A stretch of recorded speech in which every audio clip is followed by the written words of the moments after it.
What's good, everybody? Happy Sunday evening if you're watching this live.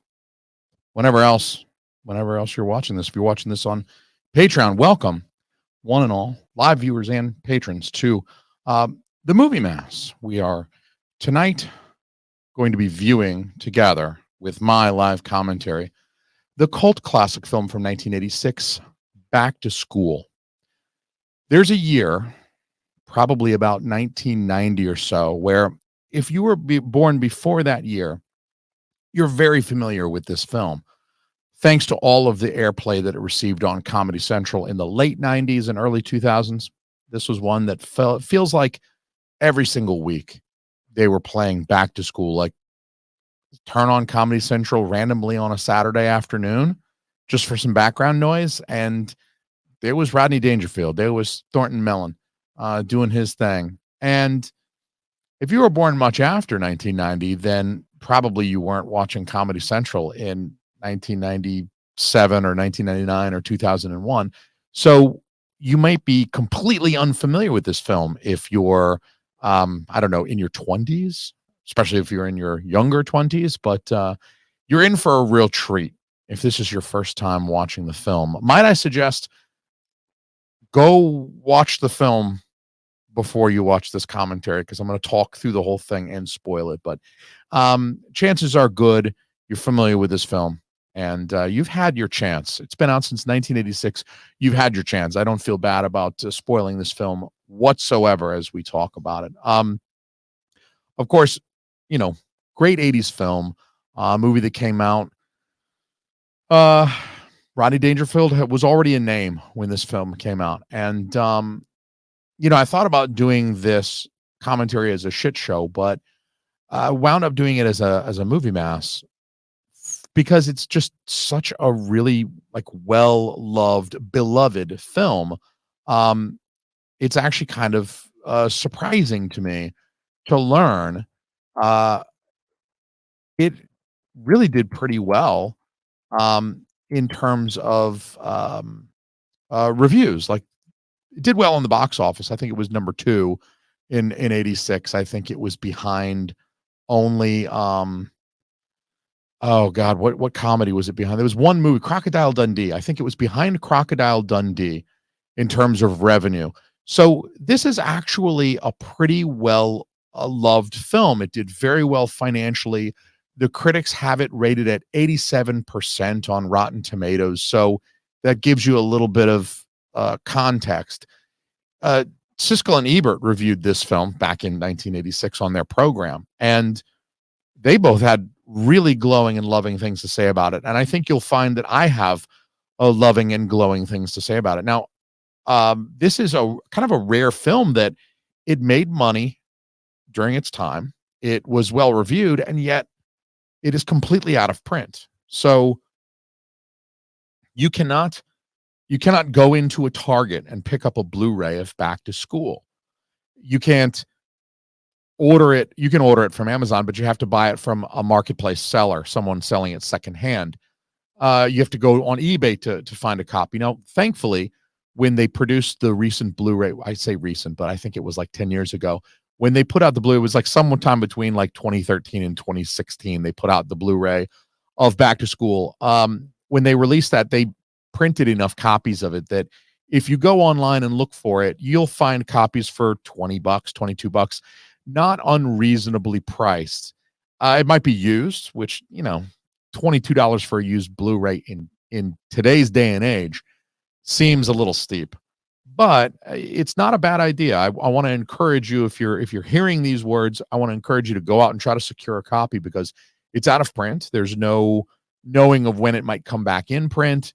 And you'll want to snag a copy of it now when you could get it for $22. Don't wait 5, 6, 7 years and then want to try to snag a copy and it's $75 for used Blu-rays.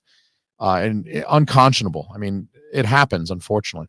So it's odd that this is not one that you can't walk into a Walmart and just buy this off the shelf today. That's a little bit weird, particularly for a film that everybody knows who Rodney Dangerfield is. He's a household name, maybe not with young people today, but like anybody born before 1990 will be familiar with Rodney Dangerfield and his work in films like Caddyshack, this film, Ladybugs. I mean, there's plenty of films that he's made over the 70s, 80s, 90s that have kept him in the forefront, where at least you can mention his name.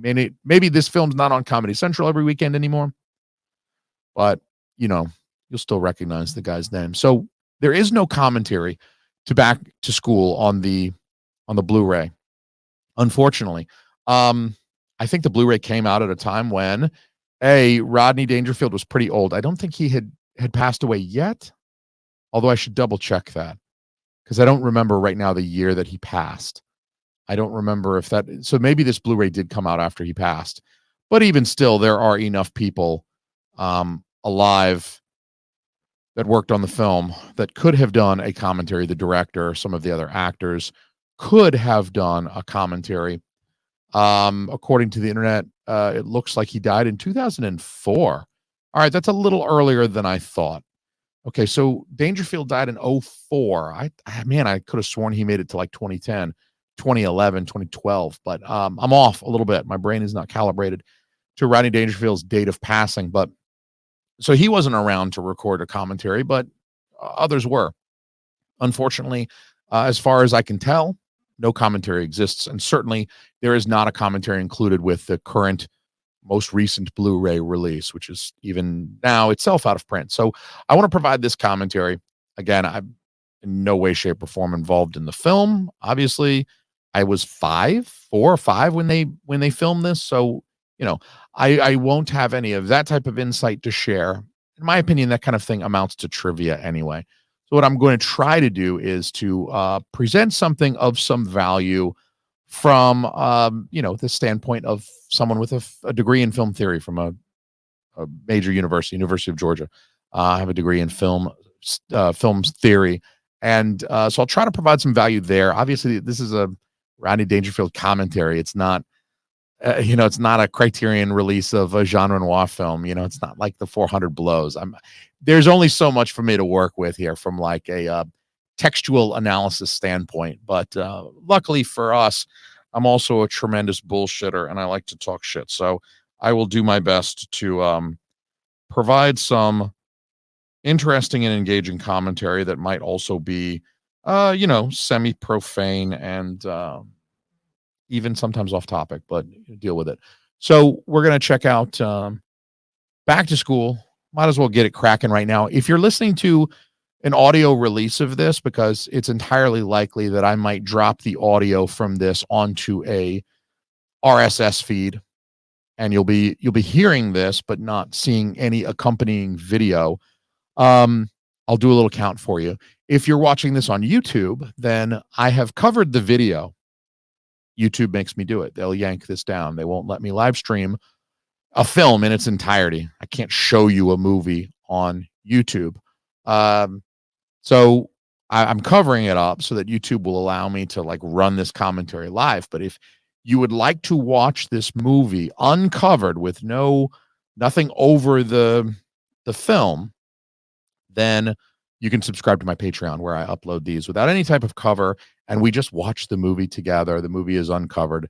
For Tree Fitty a month, I think it's a pretty solid value proposal that you can watch this without anything covering the video there, and it's worth it. So head on over to patreon.com/teamalmy. The link is in the notes below, as well as the channel.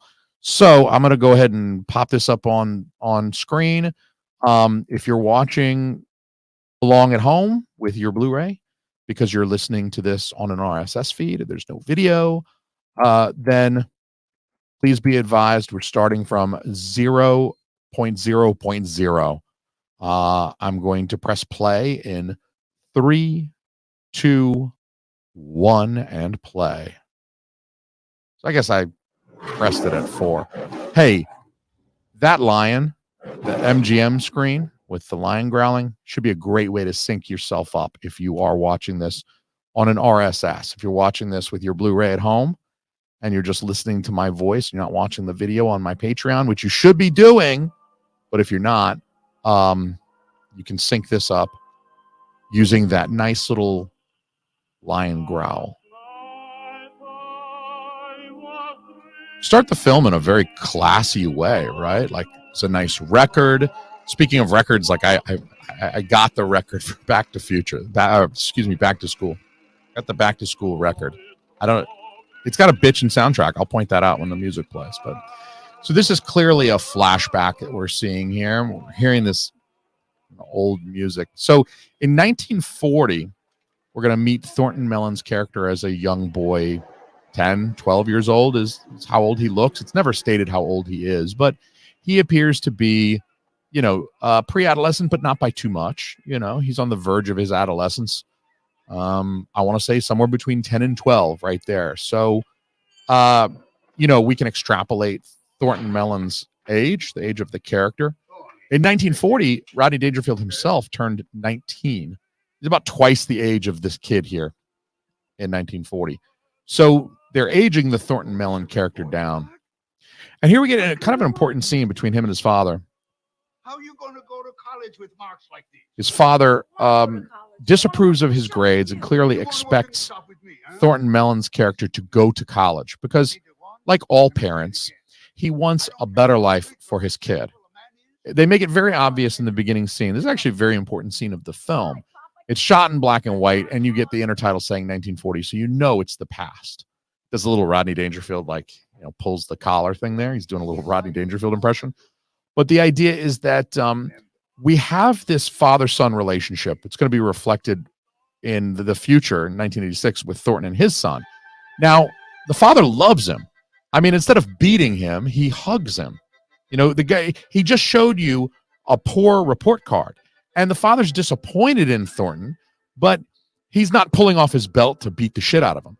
He clearly expects Thornton to educate himself and to go through school, and he wants Thornton to go to college, clearly, so that he can make something of his life. But it's not out of any place. Like, it's very clear that it's out of a place of love. He loves his son. He hugs his son at the end. The last image we see of Thornton Mellon's father is embracing his son.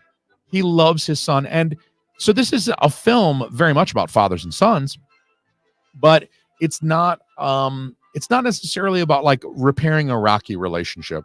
These are fathers and sons that already have very functional relationships. They love each other quite openly. They're very open with their affection toward each other. It's not a film where Thornton has to work hard to repair what he's got going with his son because he was some kind of absentee father for the first 20 years or something. He's already close to his son. And that's because, as he mentions, he lost his wife. Jason Mellon, Thornton Mellon's son, Jason Mellon is played by Keith Gordon. Keith Gordon's character, Jason Mellon, lost his mother, passed away. So, he's got a good relationship with his father, maybe because he lost his mother and they only had each other. But this expectation that Thornton Mellon would go to college carries on and is reflected in Thornton's expectations for his son. Now, Thornton does not go to college. He establishes the Tall and Fat stores, which become his empire, as we see in this opening montage where Rodney Dangerfield is kind of sort of clumsily inserted in these photos. He doesn't really look like he belongs, but we get an idea of his history going through the 50s, 60s, 70s, 80s, etc., up to today. And here we see a television flash on. Immediately, the TV flashing on reminds us we're in the modern day now. We were once looking at something that was black and white, lots of older music, older fashions, and then the TV clicking on reminds us we're in the modern day. We have these modern amenities. We have these modern technologies like the television. So it's sort of like a film language way via this montage, this editing, to remind us that we are now caught up to the modern day, the then modern day of Back to School. Because, of course, this is a very nostalgic film for people like me and for many others who love it. But, I mean, in 1986, it was a contemporary work. This guy's watching television in his limo. It's not exactly like the old days.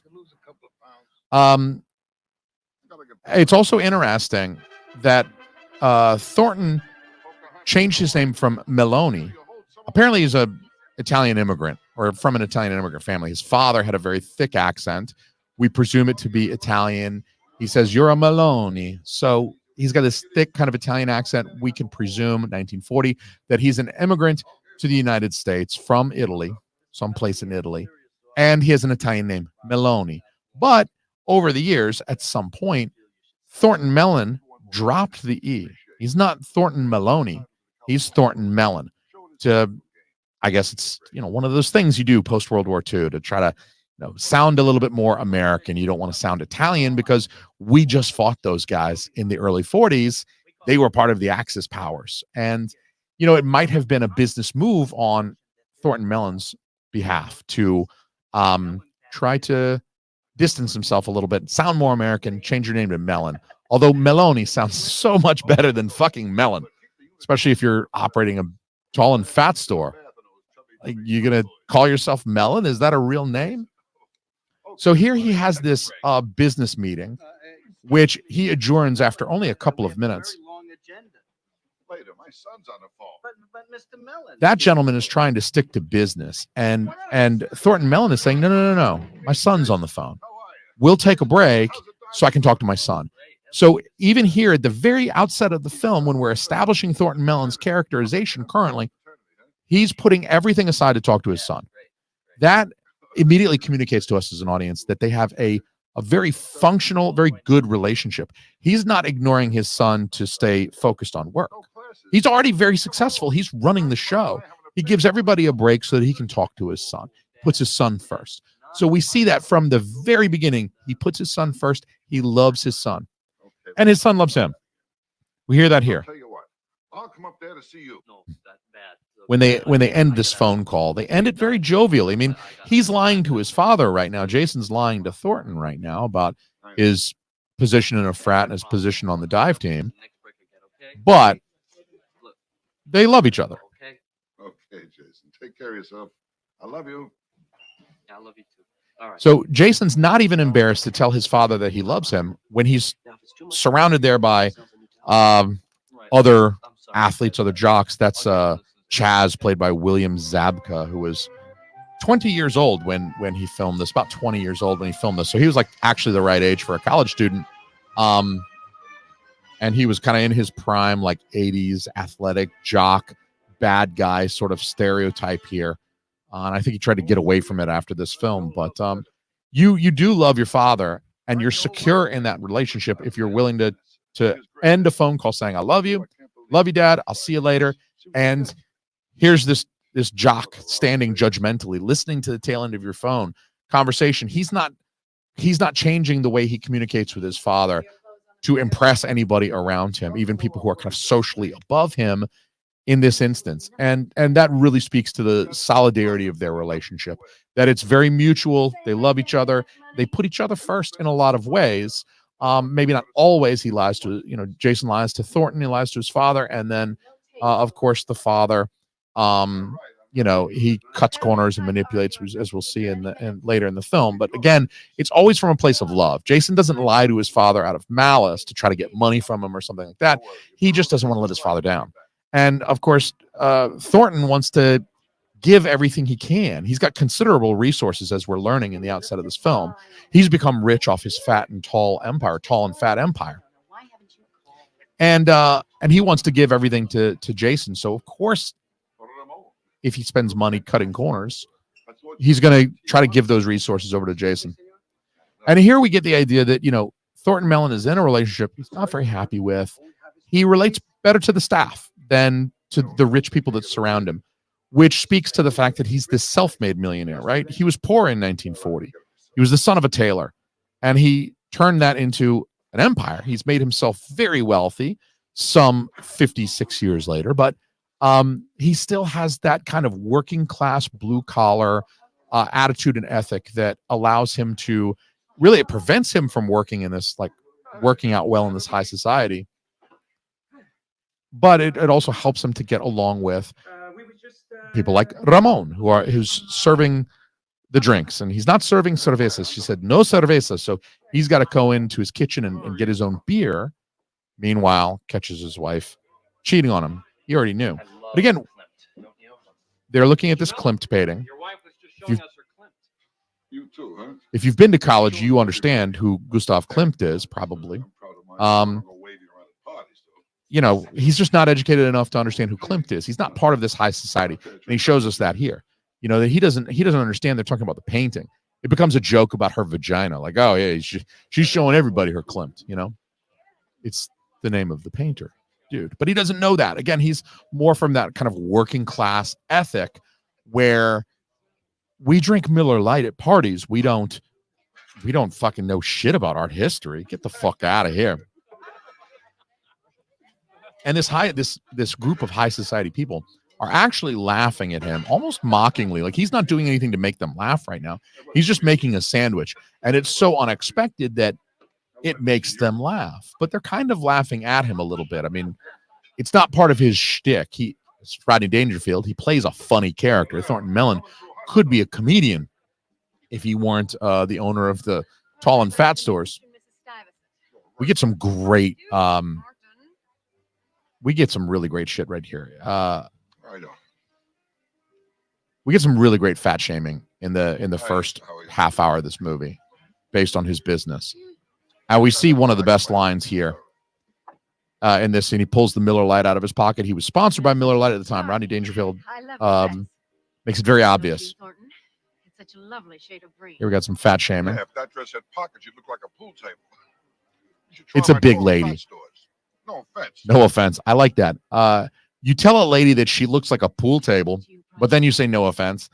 I like the idea that you can say possibly the most offensive thing possible, and then just say, like, no offense. No offense. Like, right? No offense. I just said you were the size of a pool table, but no offense. It doesn't work. She's offended. Come in for free food, free booze, and to suck up to you for donations. He's a little offended here. He that line there communicates that he's a little resentful of this high society people. Like, he's a guy who built his own fortune from the ground up, and he considers all of these high society people, even though they might be as rich as he is, to be kind of leeches. They're not like he is. He's got a lower class brain and a high class bank account. The idea is that he doesn't know who Gustav Klimt is, and he doesn't want to stand around in hallways appreciating paintings. He wants to party, and we're going to see that. I mean, we're going to see later in this film what he likes to do when he throws a party. It's bands, it's booze, it's music. It's the college type of, stereotypical college party. So he breaks up with his wife. It wasn't going to last. She's a high society kind of socialite, and he's a lower class kind of working guy who's built a fortune and doesn't want to feel taken advantage of. And I don't really blame him. Here we get this is the title track, just one of the best tracks in this whole fucking movie. There's a little montage as they travel to the college. They mentioned that the college is 300 miles from where Thornton lives, which is probably a New York suburb. The Mellon building seemed to be in New York. There's no reason to think it wasn't in New York, since the beginning of the film took place in New York. It makes sense that his empire would be based out of New York. So we can assume that this college is somewhere, Buffalo, Rochester area. It's toward the Great Lakes. This is Great Lake University. So it doesn't make a lot of sense for this not to be somewhat near Great Lakes. But if this were in Wisconsin or Michigan, it would be far more than 300 miles. So I think we can assume that he's, somewhere in the outskirts of Buffalo or Rochester in this fictional college. It doesn't really exist. And several other colleges stood in for this one. Like, I think University of Madison stood in for some of the shots, as well as University of California, or maybe UCLA. There were a couple of California college is going to stand in for it a little bit, because that's where the film production was based out of. So they've traveled the 300 miles to go visit his son. What he hopes to accomplish, I don't know. I think he just wants to see his kid, because he just broke up with his wife, and his wife just didn't have the same values as he did. She's cheating on him, and there's no indication that he ever did likewise. So despite being like a lower class, or from a lower class, more humble, I keep saying low class, but I mean humble There we get our obligatory R rating right there. That's another reason I can't show this shit on YouTube. I got to cover this up because there's our R rating right there. We got a titty shot. And there we get an example of kind of where his money gets him. This is an early example of, he probably should have been arrested for breaking into a sorority house. I know, he rang the doorbell and he asked, is there anybody home? But even still, probably shouldn't go wandering around and then into the showers on an assumption alone. But because he's rich, people are more likely to say, well, look, it's an honest mistake. Like, we're not going to book you because it's an honest mistake. I can't believe Robert Downey Jr. was in this movie. So it's Robert Downey Jr. He was also about 20 or 21 during filming. So like Zabka, he was actually the right age for like a college sophomore when this was filmed. But it's just weird. I think sometimes you go back and you watch an old 80s movie and you don't really expect him to show up. And then you're like, oh, yeah, fuck. Robert Downey Jr. is in this movie. Like, it's one of those things where I'll start watching this movie. Oh, yeah, he's in this. And it's kind of funny because, you forget with, the type of success that he's had over recent decades, Iron Man, a whole bunch of other stuff, Tropic Thunder. I mean, you forget that in the mid 80s, he was just this bit guy. Like in 1985, the year before this film came out, he went uncredited in a tiny role in Girls Just Want to Have Fun. In the same year, 1985, he had a small role in Weird Science. But who remembers Weird Science as like an RDJ movie? It's a small role. And so like Back to School is actually kind of a step up for him. And you can see this as a stepping stone in his career where he's going from like uncredited roles the year before, barely having dialogue, to now he's a supporting character. He didn't really have much of an arc in this film. He has a function. He's just kind of like the oddball. Like, it's one of those 80s things where, like, the character, the son, Jason Mellon, he's again kind of one of the two main characters. He shares a lot of the spotlight with Thornton, with Rodney Dangerfield, but he's got to be a little bit more of a straight guy, right? He can't be such an oddball because he's one of the main characters, and we want a broad audience to identify with him. But the side character, like his buddy, can be an oddball, total goofball. And you get that a lot of 80s movies. That was a trope in some of these 80s films, that like the friend, at least here it's like a roommate. It's not even like we're really friends. We just kind of got like stuck together and we've bonded because we don't really know anybody else. But here he's telling Thornton that he plans to drop out. He's got one friend, and it's his weirdo roommate. That feels bad. Girls don't like him. Probably it has something to do with that whiny ass voice. You got to do something about that. Got to take some vocal lessons or something. You got to get like loosen your larynx up a little bit, my buddy, because you got to get that. I mean, you don't have to be as deep as me, but you got to do something about that voice. It's very nasally. I don't know if you got to have your septum worked on or something. They got to do something like a shave part of your palate or some shit like that. But here Thornton gives his son basically the same pep talk. You're a melon. You're not a Maloney anymore. You're a melon. But he gives him a pep talk that actually sounds very much like the pep talk his father gave him. Unlike him, though, his son, unlike him when he was young, his son Jason says, it's easy for you to say because you're on the other side. You've got this empire, you've got all this money. You don't have to go to college and deal with any of the difficulty that I do. So Rodney Dangerfield's character, Thornton, says, well, okay, you got a good point. I'll do it with you. So he decides to go to college on a lark, really as a way to support his son. There's nothing else in it for Thornton. He's not trying to party because he can already party. He's got plenty of money.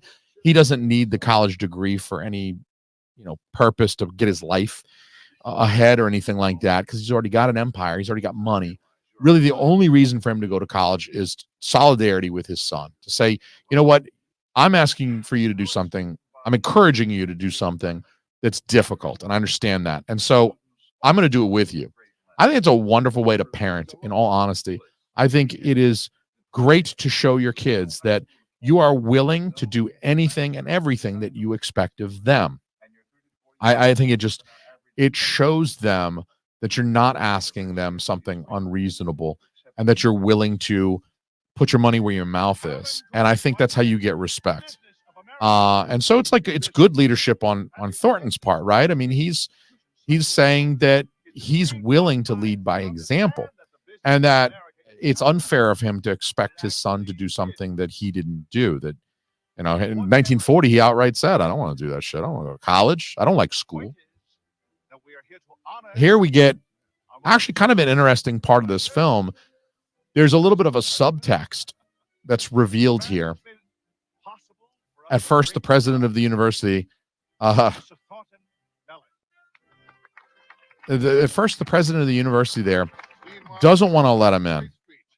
And then Thornton Mellon, he's like, how can I see fit to let you in? And then smash cut to the scene where it's like, this is the future site of the Thornton Mellon School of Business. He obviously wrote like a huge check.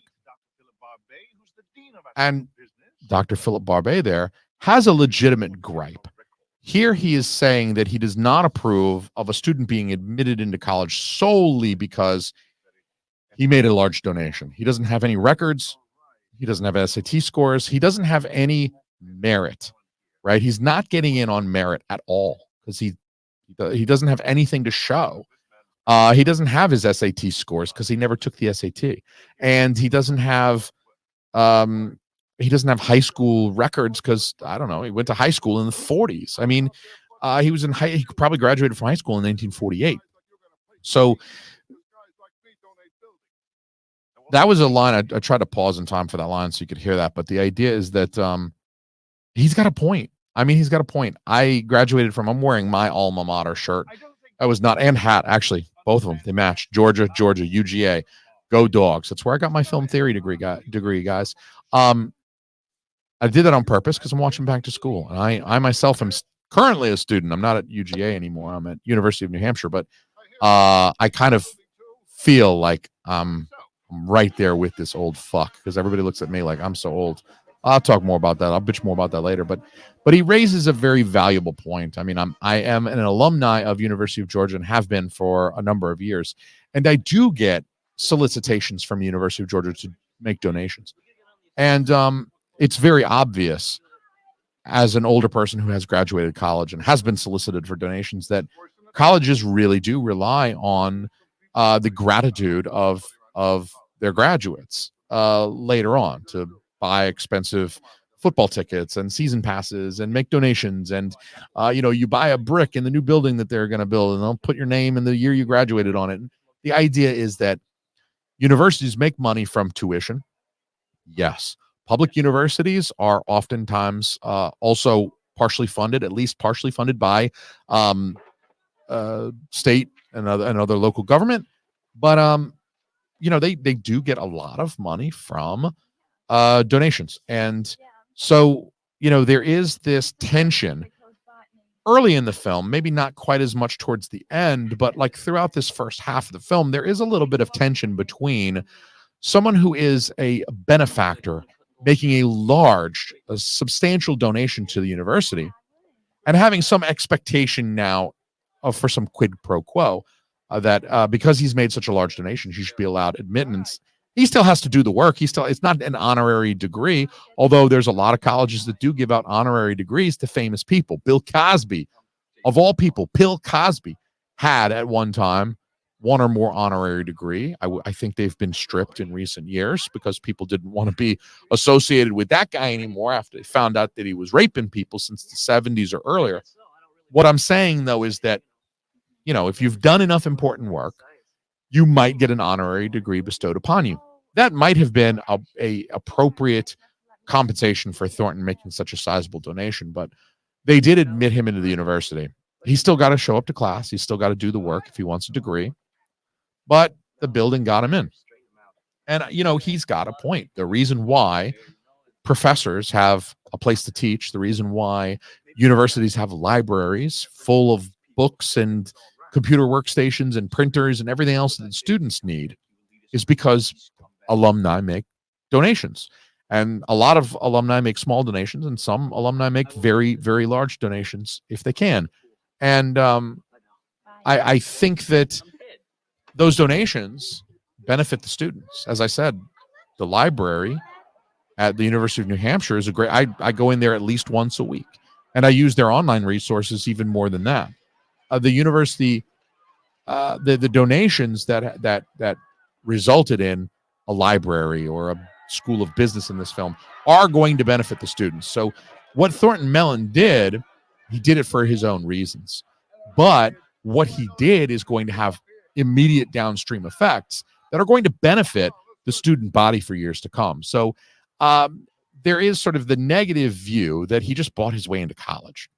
And that's kind of what he did, right? In a very literal, just like one sentence on paper, Thornton Mellon bought his way into this university. On the other hand, Thornton Mellon made a sizable charitable donation that is going to benefit. Like, that didn't go into the president's pocket. He didn't buy the president a new car or pay off the president's house. He specifically donated the money to the university for the construction of a building. That building is going to have brand new everything. And so that's going to benefit the students of the business school. How is it not? How could it not? So I think it depends on how cynical you want to be about Thornton Mellon using his money to get what he wants. That is Mr. Thornton Mellon, the world's oldest living freshman and the walking epitome of the decline of modern education. The stupid clod thinks he can buy his way out of the gutter. They said that about me when I was a freshman here at University of New Hampshire, because I started over again. The world's oldest living freshman. I need to clip that line and play that in my other podcast, Shit Happens When You Party Naked, because that is true. Obviously, we have two characters that sort of embody the what did I call it? The conflict between, did Thornton Mellon do a good thing by making a huge donation and all he got was admittance in return? He still has to make the grades and do the work. Or did he do a bad thing? Did he pay somebody off? Did he do something unethical? And so we have characters that embody those two views. Obviously, the business professor's pretty pissed. He didn't like the fact that Thornton got in off of, a donation. And then he really didn't like Thornton telling him what's up. He views himself as above. He has this classist, and he has a British accent. They cast a British actor. So it makes sense that they would cast this British guy to play this very classist, elitist professor. He even said, the stupid clod thinks he can buy his way out of the gutter.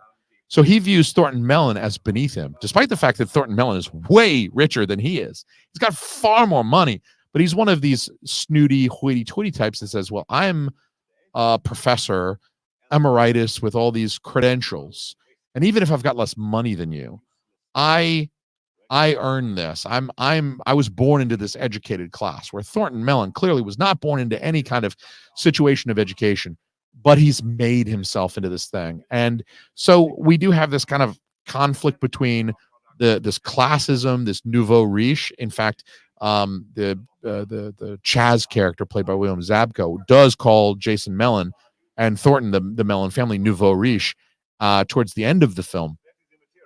And his girlfriend at the moment, who we've just barely met, that's Dr. Diane Turner, played by the late great Sally Kellerman, R.I.P. Sally Kellerman passed away February of 2022, so pretty recently.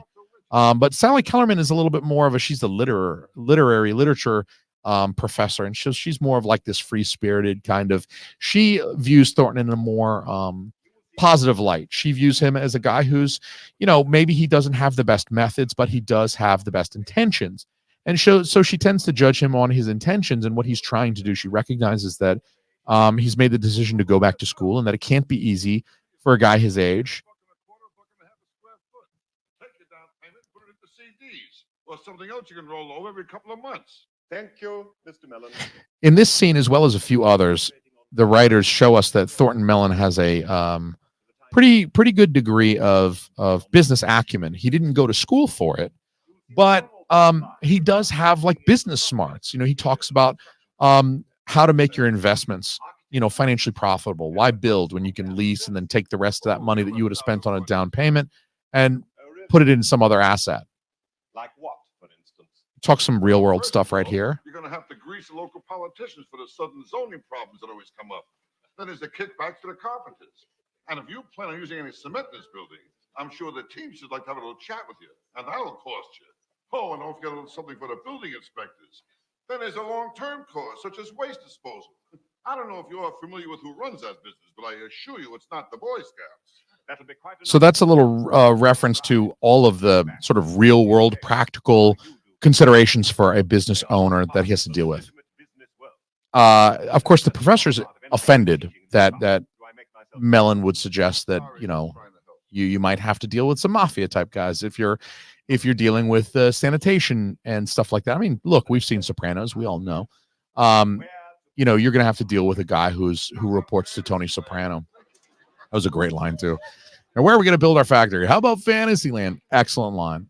But he's really trying to show that in addition to being funny and very witty and sharp tongue, he does have a business acumen. So it makes sense that he's been able to build his empire, but it also means that he's bringing something to the classes, you know, some knowledge, maybe he developed it in the real world, but he does have this business acumen. And I think it's important to the filmmakers that we understand that Thornton is actually, he didn't just inherit money from his dad. We know that.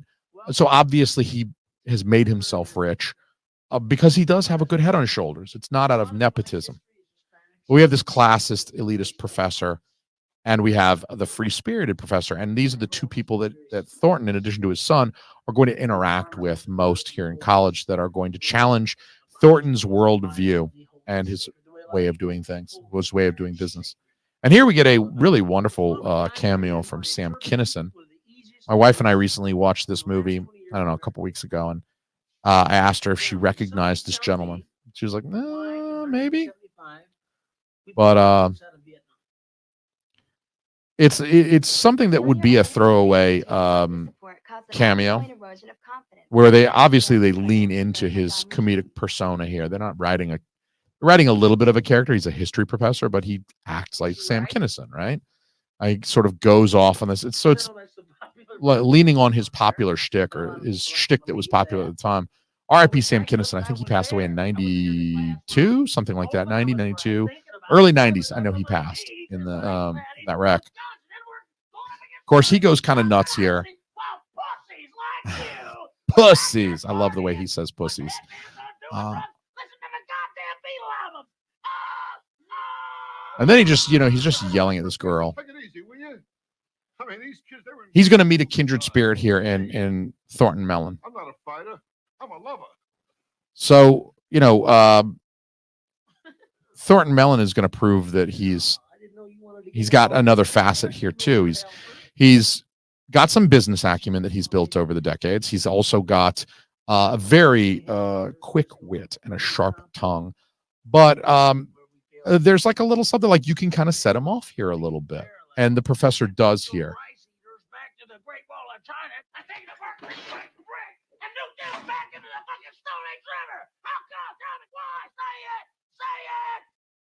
All right, I'll say it. Because Truman was too much of a pussy wimp to let MacArthur go in there and blow out those commie bastards. You don't get as much of the energy coming from Dangerfield there as it was from Kinison. And for Kinison, it was his shtick at the time, so he was very well known for it, and they're leaning on it here. But he manages to impress the crazy professor with his own sort of passion. When he gets kind of riled up, the professor meets a kindred spirit in Dangerfield. So, it's an interesting film about how Thornton Mellon's character manages to interact with the students, but to a greater degree, the professors, the people who are a little bit closer to his age. And that would have been like a throwaway cameo, except they do bring Kinison back at the end. We'll see Kinison's character, the history professor, one more time. And again, it's a part that probably could have been trimmed, but we leave him in because, it's 86 and he's popular at the time and he's got a shtick at the time. And so I don't know, it's like a selling point for the film. And here we get to here's where we really meet the character of Dr. Diane Turner. And she starts the class off in this dramatic fashion. I always, when I watched this film when I was a young man, a teenager, 13, 14, And it certainly set an expectation for me, like what college is going to be like, right? You watch this, you watch Revenge of the Nerds, you watch PCU, and you get some idea of what college is. And when you go, it doesn't quite manage to be what you'd imagined. The shenanigans are not nearly as like visceral and savage as they are in these films. And so, it's never quite what you want it to be. It's always a tiny bit of a letdown in that regard, I always wanted to go into a class and have a professor just cold open the class by, so with some performative aspect, just like she does. I think that's a great way to start a class. You don't know anything about each other. The teacher doesn't know anything about the students, and the students don't know much about the teacher. And I love the idea that a teacher would just come out there, perform a little bit, but it's like now you sort of know who you're dealing with. And let's get down to business, but it's appropriate for the class too. It's not like she's performing on a unicycle and it has nothing to do with literature. She's not shooting ping pong balls out of her asshole and saying, "Welcome to my literature class." She's introducing people to literature with this performative, introduction, but also shows people like this is something that you can be passionate about. This is something that can be impressive and moving. And I think it hooks people. It's a great hook. I've always wanted to have a teacher that did that, but instead those boring fucks that always taught me were like, well, here's the syllabus. I'm like, damn, just because you're 3 years away from fucking tenure and retiring and shit like that. Come on, man. Fucking work for it. You earn the money. I paid $3,000 for this fucking course. How about tomorrow night? It's ridiculous. I have class then too. I'll tell you what then. Why don't you call me sometime when you have no class? That's the beauty of that line is he didn't make that line accidentally. He knew he was making a joke. He wanted her to laugh a little bit. He got the eagle out of her. And here is where we really see he's starting to charm her. And I will say that now is the time of the film that I really reflect on. How does a guy get a girl? You know what I mean? Like, how does a heterosexual male attract a heterosexual female for a relationship? And obviously, something like good looks and a chiseled, sculpted Grecian body out of the realm of possibility for Rodney Dangerfield at this point in his life. He's playing Thornton Mellon as a mid to late 50s character. He's really 65 at the time of this filming. He's not a 20-year-old. He doesn't have a William Zabka. We'll see William Zabka without a shirt on a few more times. William Zabka has that kind of body. He could go up and talk to women, and women would be interested in him because of the way he looks. That's not possible for Rodney Dangerfield. So what are the other two ways? There's 3 ways. You could be really good looking. You could be charming, which is to say you're enjoyable to interact with. That might mean that you're funny. Rodney Dangerfield certainly is. It might mean that you just have like a good laid back kind of casual attitude about things. And people enjoy spending time with you. When people enjoy spending time with you, they tend to want to spend more. And so that's a great way to get people to go out with you and hang out with you and possibly date you. And the third option is be rich. Now, Rodney Dangerfield's character, Thornton Mellon, has 2 of the 3. And as Meatloaf said, 2 out of 3 ain't bad. And Dr. Diane Turner, played by Sally Kellerman there, she agrees with Meatloaf. 2 out of 3 ain't bad. The guy's charming, he's funny and witty, and he's got money. Not a bad thing. If you're a professor, let me tell you, they make the professors look rich in this movie. They got the business guy, the classist business guys. He's an elitist and he's driving an elitist car, right? It's like, I don't even think the steering wheel is on the right side. I think it's actually like a British import vehicle that he probably drives illegally or whatever, but fuck it. We see here that his son deserves to be on the diving team. He's not for some reason, but he just did a beautiful dive. But we learned that I think Dr. Diane Turner character is, she is interested in Thornton Mellon. Again, she has a positive view of him. She took a positive view of his character from the outset, from the very first scene that she was in. She is the yin and yang. She balances out her would-be incorporated partner. This motherfucker right there. I love that he's in this movie. The dive coach is played by M. Emmett Walsh. M. Emmett Walsh is still with us. He was born in 1935. The year before this came out, he was in Blood Simple. where he was like a fucking stone cold killer. The Coen brothers' first movie. If you haven't seen it, I highly recommend it. The Criterion did a great job with a copy that they released a few years ago. But here he's just kind of this goofy, schlubby. Who coached him in high school? He's this goofy, schlubby dive instructor. Atlantic City, Steel Pier. I was in the water show. I used to open for the Diving Horse. You're kidding. I'm from Jersey. Yeah. I practically spent my entire life on that pier growing up. There was So a guy did the most he's this amazing affable dive. kind He of. was a triple Lindy. He's this affable kind of, Who was that guy? not a stone cold murderer, You're kidding. stabbing people in the face, shooting them. Dives, especially that one. It almost killed me. Boy, you were something else. Hey, can your kid do that dive? Nobody can. It's too dangerous. There's a great line. He tried out for the team last semester. There's a great line, and we may have missed it. Here he says he tried out for the team, but he didn't. He didn't do so good. But he's about to show the dive coach that maybe he didn't do so good. Maybe he was having a bad day. Maybe it was the nerves. But he's worthy of being on the team. That's a subplot that's going to come up a little later and cause a little friction between Thornton and Jason Mellon here. Again, Robert Downey Jr. is being a total goofball. He's a total goofball character. That violent ground acquisition game, such as football, is in fact a crypto-fascist metaphor for nuclear war. It's like this thing where you got to be anti-jock and you have to be anti-football and everything has to be crypto-fascist because it's popular. It's like, I don't know. For me, I lose a little patience with characters like that. I know he's supposed to be like the lovable goofball, and for the most part he is, but also fuck off. Georgia Bulldogs, 2-time national champions, motherfucker. You don't think I'm a fucking football fan and I went to fucking Georgia? You're out of your goddamn mind. I'm a fucking humongous Dogs fan. So he loses me a little bit on this crypto-fascist metaphor for nuclear war. So what if it fucking is? Metaphors for nuclear war are a fuck of a lot better than actual nuclear war. And we could play the fuck out of football. And I don't think it's going to get us any closer to fucking midnight on the doomsday clock. So suck my fucking dick from the back, bitch. Pause this shit and fucking rewind if you need me to hear it. You need to hear me say that shit again because you didn't understand any of the words I fucking said. Goddamn. Anyway, there is a great line in that last scene between Thornton and the dive coach where the dive coach says, "What are you doing here?" And he's like, "I'm looking for the fountain of middle age." Fucking great line. There's some really great lines in this film, and I understand that I'm talking over most of them. It's the nature of a film commentary, unfortunately. It's very difficult to shut up for all of the great lines. But they did such a good job writing this film for Dangerfield. Say, how about joining me and my friend over there? I'm possibly letting him ad-lib a little bit. Lou's an animal. Why, in his family, he's only the second generation of standing up straight. That's a great fucking line. So again, he uses his charm. He's not their age. He's entirely too old. And he's not good looking. Again, any conventional standpoint that people would agree.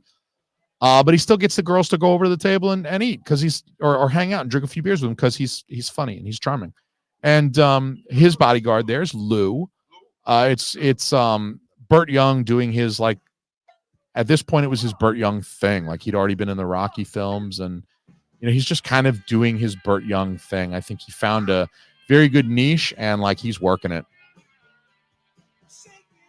Unlike William Zabka, who did not want to get typecast as the jock, the bully jock, bad guy, I think Burt Young was like, yeah, okay, fucking stereotype me as the fucking really super quiet but kind of surly wop from New York who is very questionable morally. I'm good with that. I don't have many lines. You don't got to pay me much, but hey, I'm eating free at the craft services table and I'm making a living. So I think he was very comfortable with that. And I enjoy the character. Although, he's apparently, took me a few viewings of this film before I realized it, but he's forming a relationship with the young girl sitting next to him. She kind of looked at him in the last scene and smiled at him. He's old enough to be her father, at least. He's got to be, 50s, mid 50s, late 50s. His character, the actor himself, is probably old enough to be her grandfather if she's drinking. So let's say she's at least 21, 22, 23. Maybe she's a grad student. But, she's there and she's like, hey, I like older dudes. I like dudes who are almost triple my age, but definitely double, 2.5 times my age.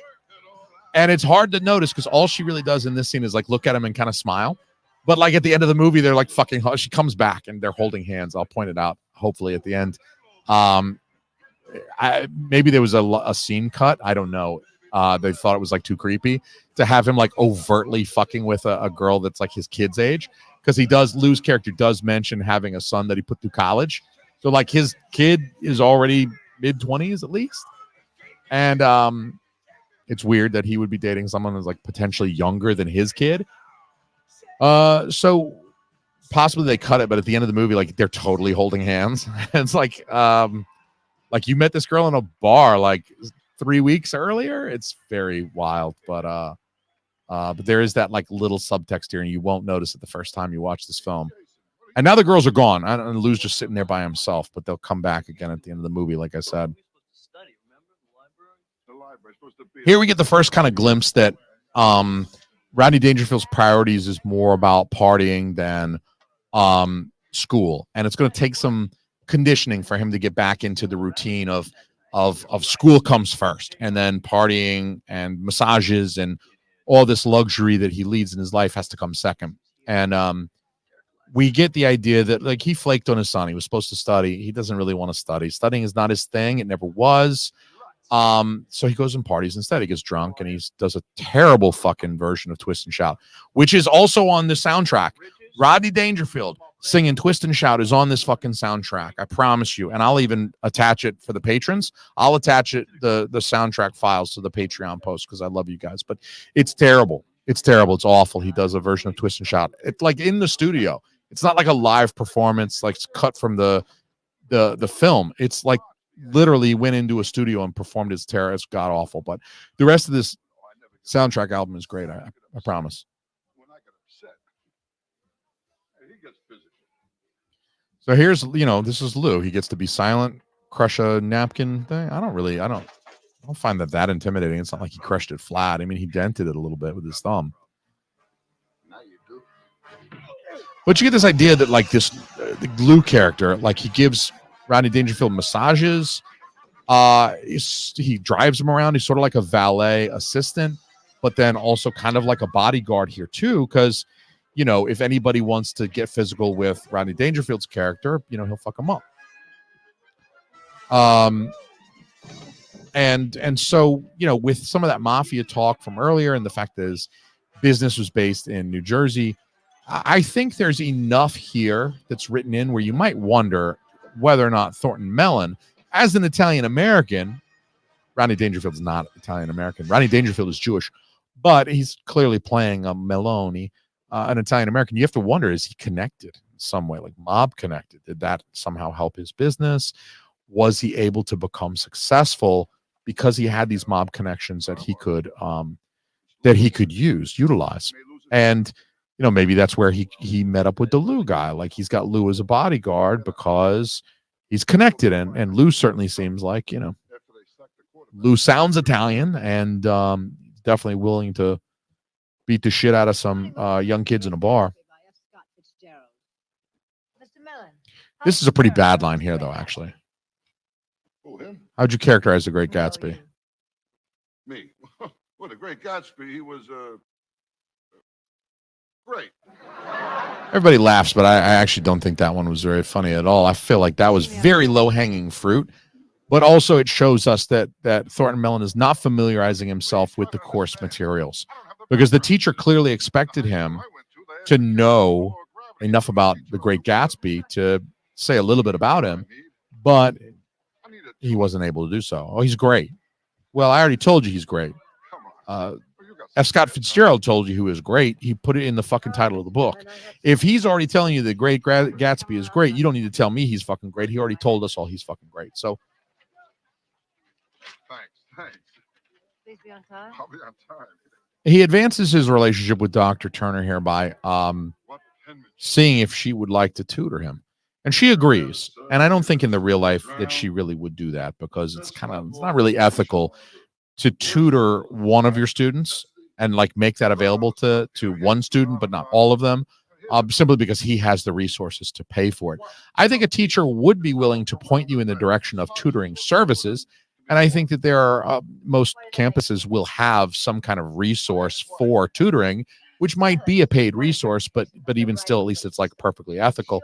And you're not getting something extra from the instructor that the other students in the class are not getting, because that's like an ethics thing. Although she's about to make so many fucking ethical breaches that she doesn't give a shit. You have to presume that she either doesn't really give a shit about ethics, that ethics were not very well observed in 1986.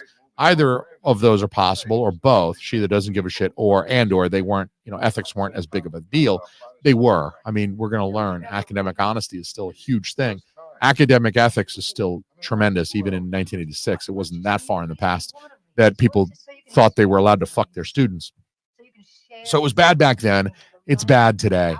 You're not supposed to fuck your students, people. I don't even need to say that, but you have to imagine that maybe if the other two are false, like she does care about ethics, and ethics were, important back in 86, that she's swayed by his money. She's like, I don't care if I get fired. If I can nab this fucking big fish, then it doesn't matter if I get fired from my rinky dink university job where I'm probably making $40K in 1986 dollars. So, it's maybe more like 80K these days, but it's not wonderful money.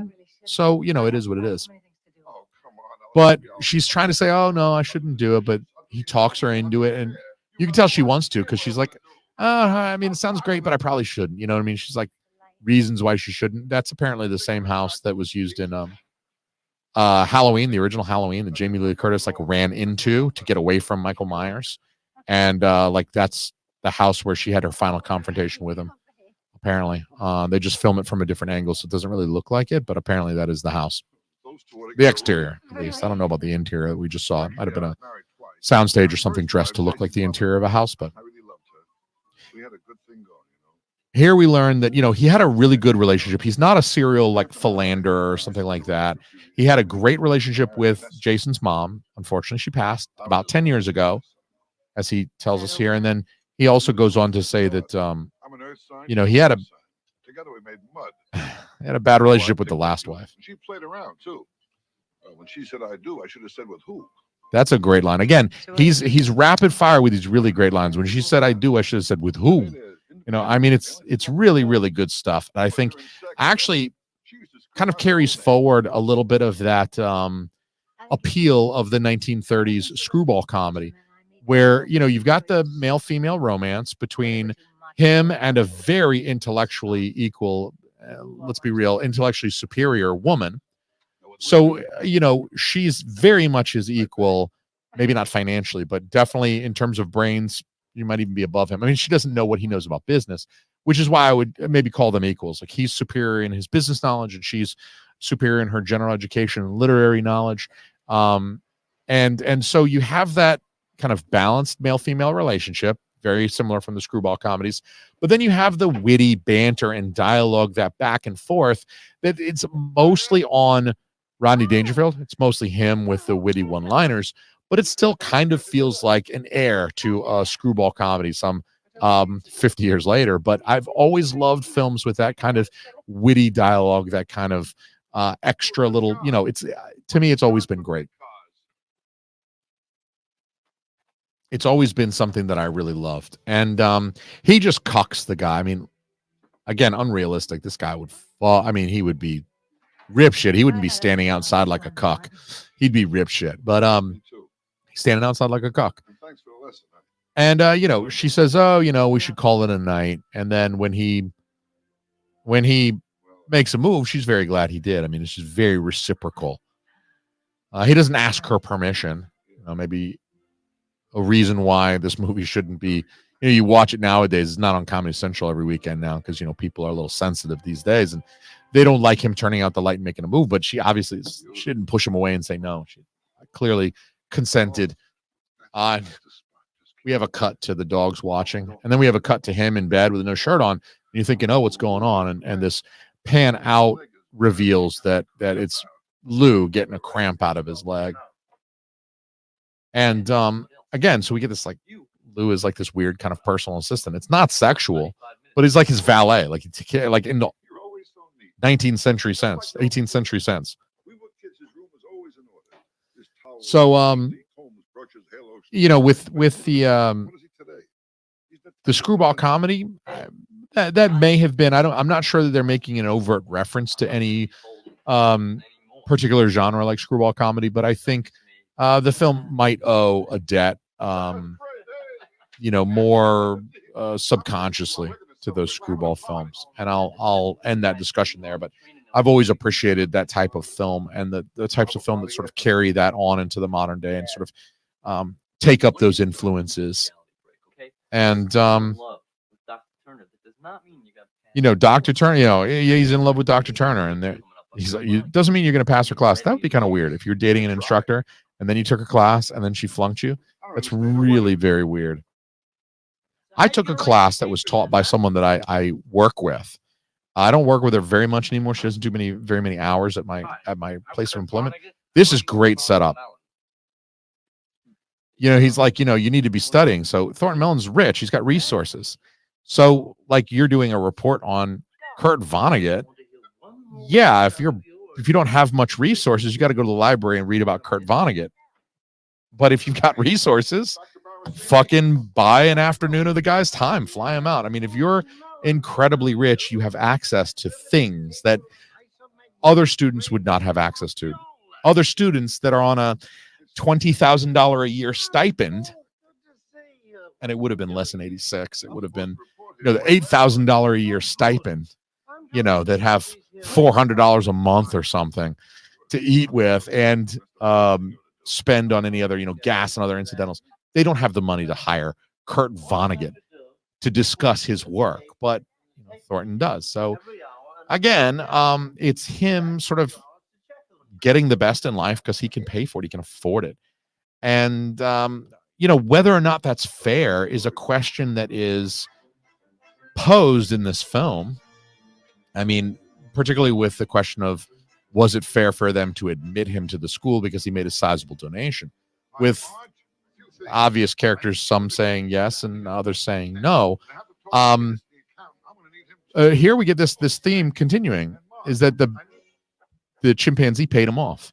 The chimpanzee took a resource that the chimpanzee values, a banana, and instead of eating it himself, he took it over and he gives it to Thornton Mellon. Now, he doesn't understand that Thornton has no fucking use for a banana, but the monkey is attempting to bribe him, and it works. In this next scene, guess what?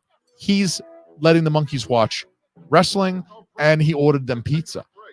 Thornton doesn't give a fuck about the banana, but he understood the gesture. Oh, this chimpanzee wants something. He just gave me something of value. So the quid pro quo thing is even continuing here in a visual gag like that. Otherwise, that scene's throwaway. Like, it doesn't matter. Like, yeah, he's volunteering to help run this lab that's training chimpanzees to read. And he winds up showing them wrestling and feeding them pizza. It's sort of an example of his propensity to corruption. You know, like, let's have some fun, watch some wrestling and eat pizza. Like, I don't want to do this work. It's him kind of shying away from the hard work of things and wanting to like just cut loose and party.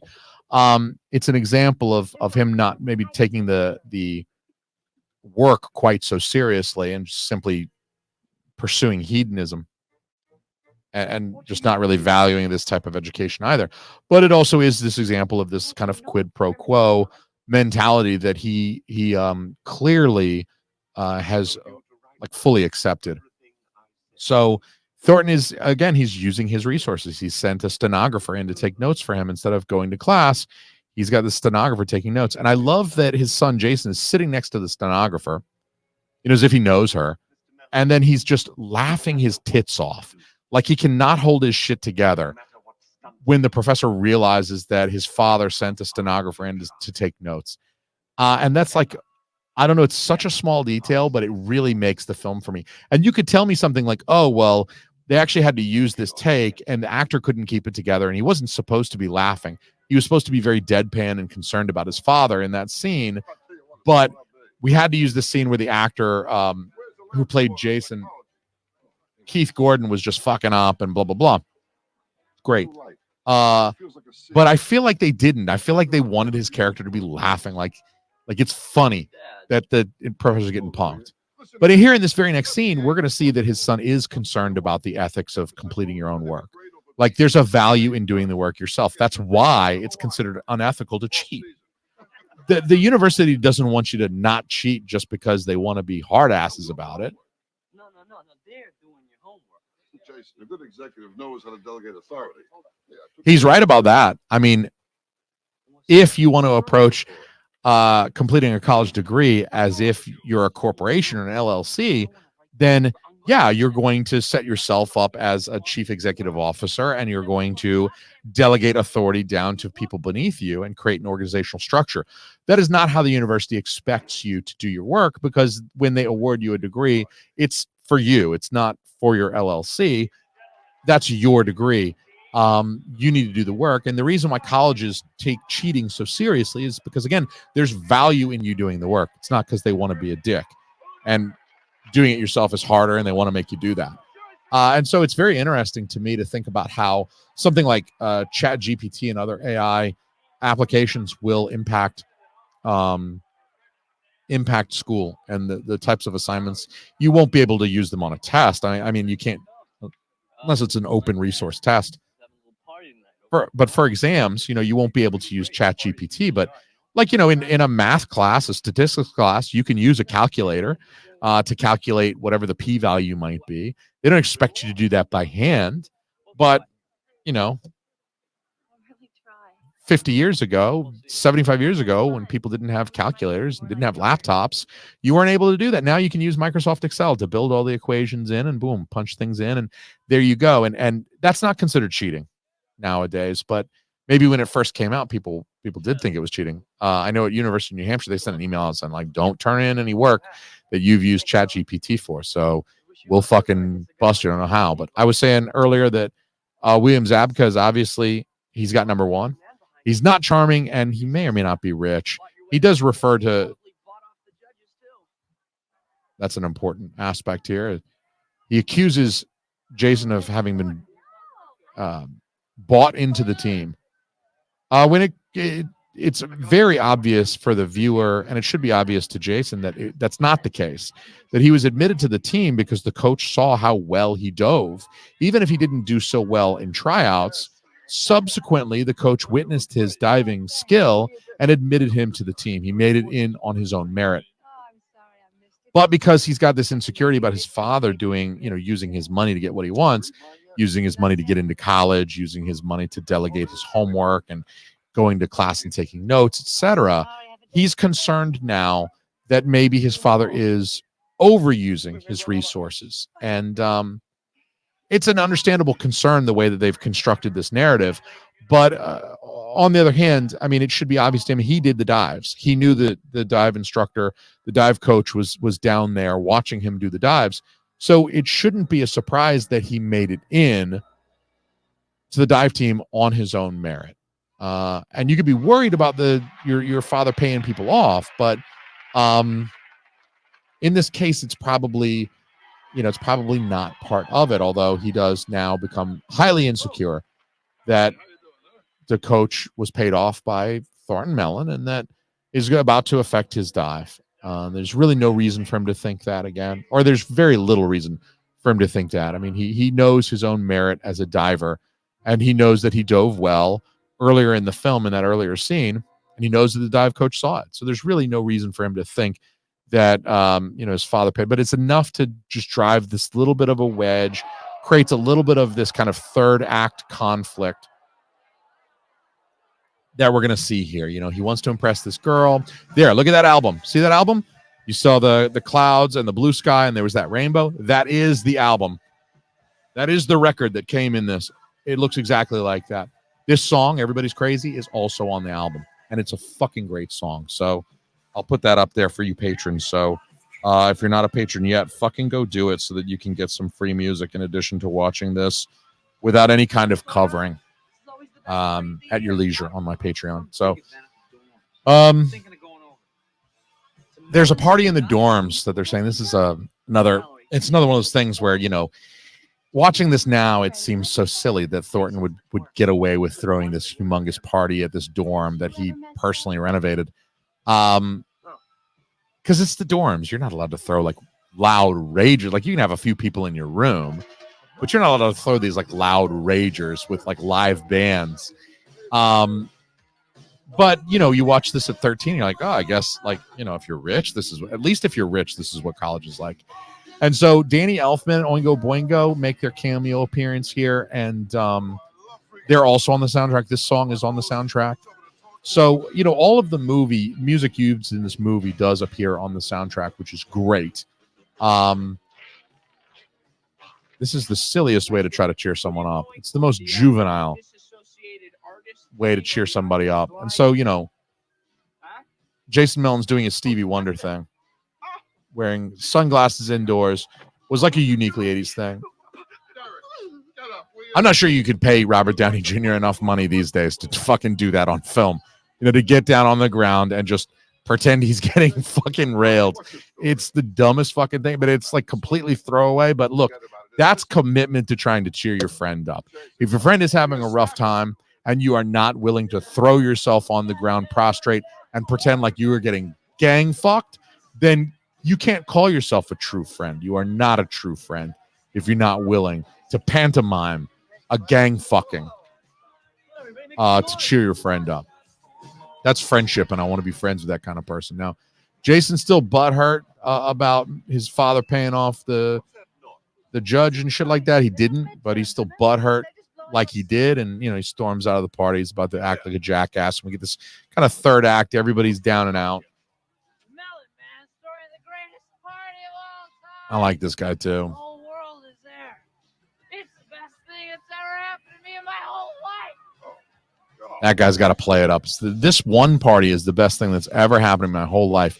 That's because he was a college student in 1986, and he didn't get to be 12 in 1997 and get his first N64 for Christmas. Because if that motherfucker had been 12 in 1996 and got his very first N64 for Christmas, that would have been the best fucking thing that ever happened to him in his life.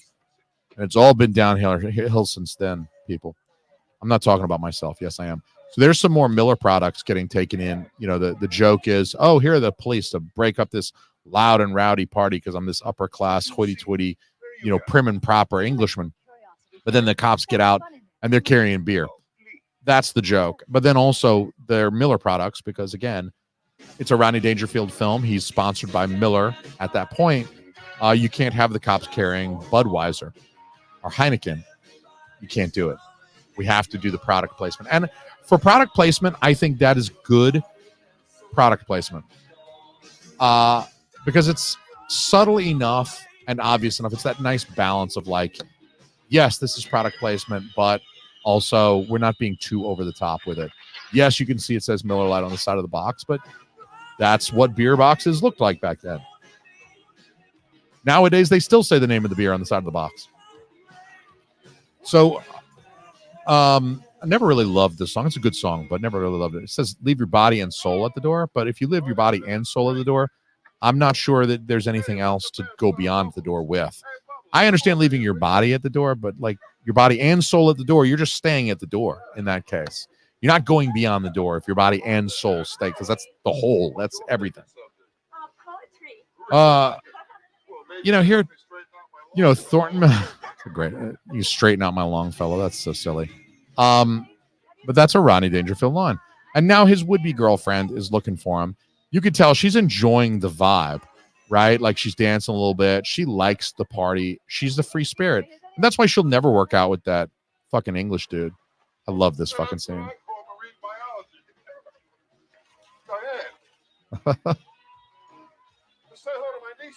Say hello to my nieces. That is a fucking excellent line. Now she's pissed off, I guess, because he's in the hot tub with four girls. They're wearing all of their clothing. No one was like, they weren't.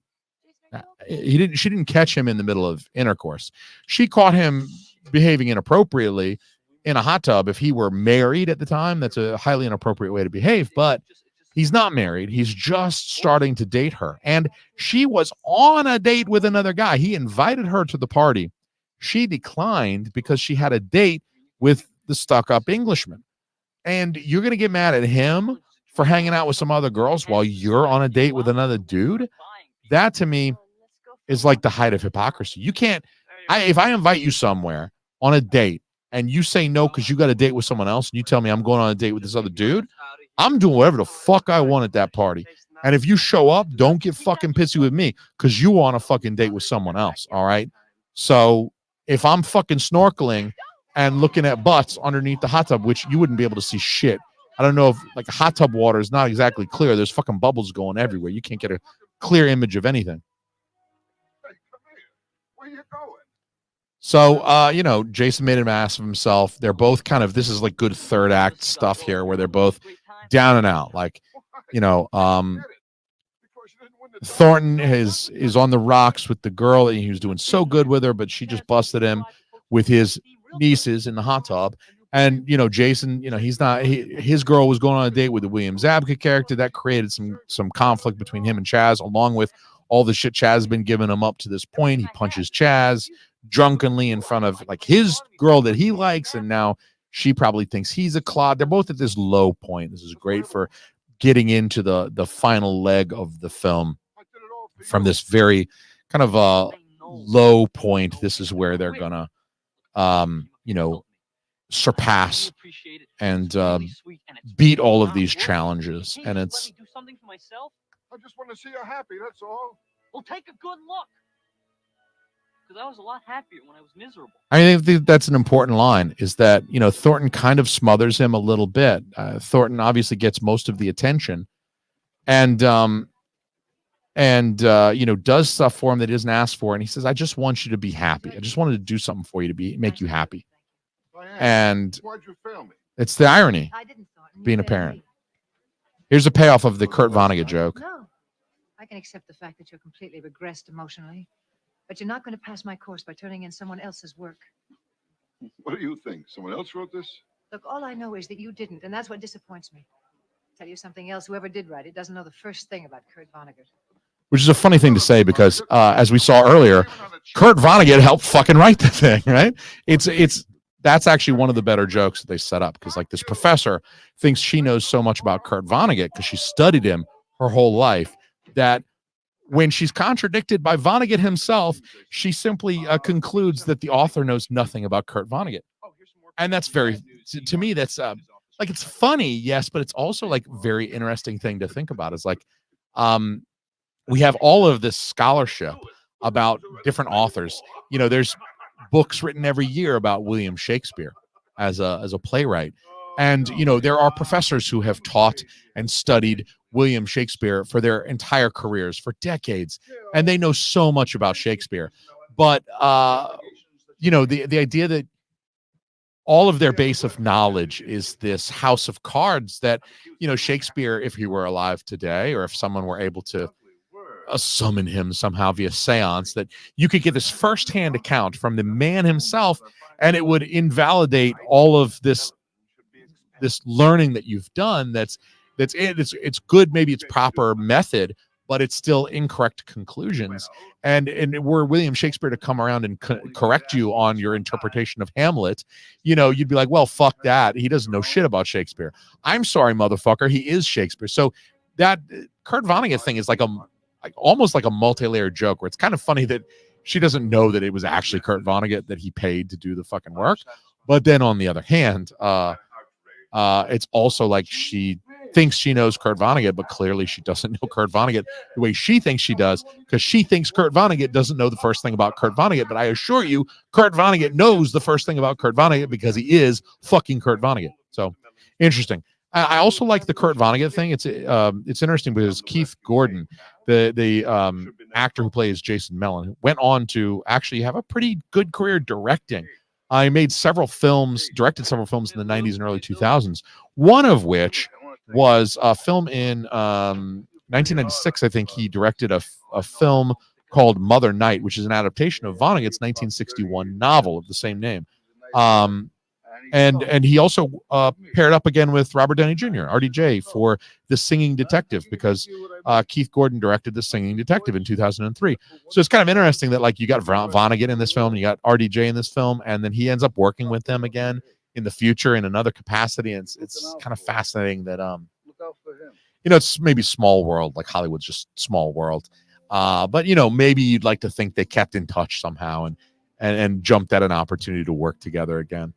So there, Lou actually has a little. He intercedes on behalf of Dangerfield's sake, and you get a feeling like he really does value his friendship with Rodney Dangerfield. Like he's not just this guy's assistant. Like he was truly looking out for Dangerfield, for Thornton Mellon from a place of true like brotherly affection. Like I'm looking out for this guy because he keeps me employed, but also because I love the guy, you know?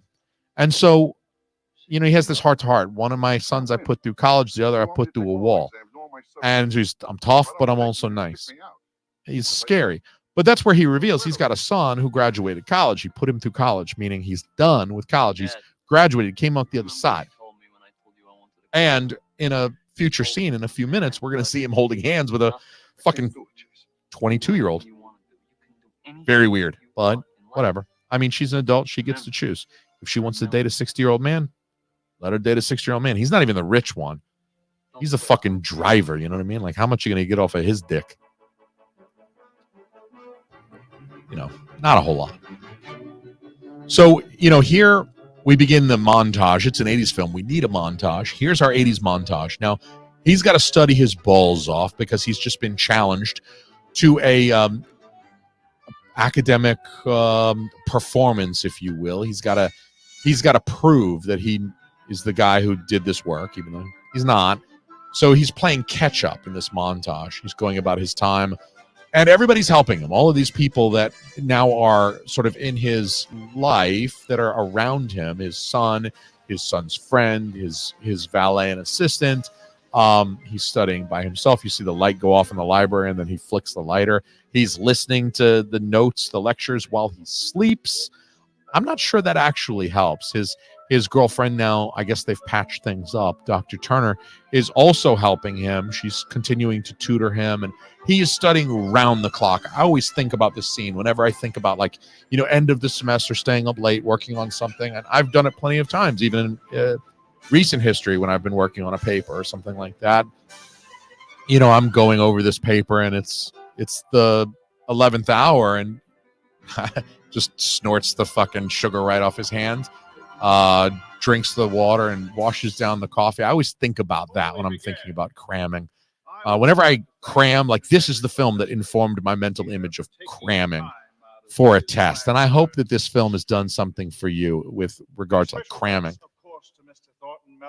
Thornton Mellon's a freshman. I mean, this is a crazy thing for them to do over a freshman, but you know, it's apparently this is not a big, huge state college. This is a smaller institution, and you know, that's why the president handpicks all of the students. You can tell the president is still happily kissing Thornton Mellon's ass because he wants to keep that relationship going. I mean, if the guy's opened his wallet once, that's how upsells work, guys. I don't know if you ever worked in sales or not, but they call it an upsell because if the guy's opened his wallet once, he's willing to do it again, right? You know? He's exhausted here. Thornton Mellon's been studying nonstop for however long. The beauty of a montage is the montage is meant as an ellipsis of time.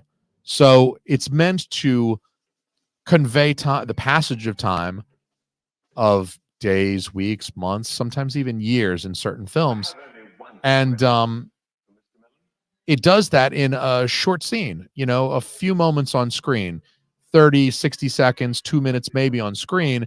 And this montage can summarize essentially what could be days, weeks, years of a character's life. In this case, it was probably only about a week or 2 weeks that was elapsed there, condensed into that montage, because you know, he was challenged by the guy, this professor here, this dickwad professor, the snooty,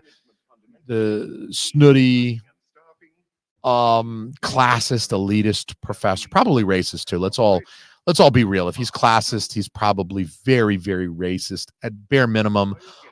He does not like black people. I'm willing to bet money on that. I'm also willing to bet that he probably does not like women very much or view them as equals at the very minimum. And probably Hispanics as well. I doubt he likes Hispanics very much. Again, he's an elitist guy. He's going to look down on other human beings as if those other human beings are not as valuable as him. You know, translates immediately into racist. I bet he's a pretty big homophobe as well. We don't like that guy. So here we really get the impression, I haven't mentioned this yet, but this is the scene that really drives it home for me. This is where I noticed the first time how fucking short Jason Mellon is compared to this chick that he's wanting to date. I'm sorry, I don't remember the character's name. I knew it yesterday.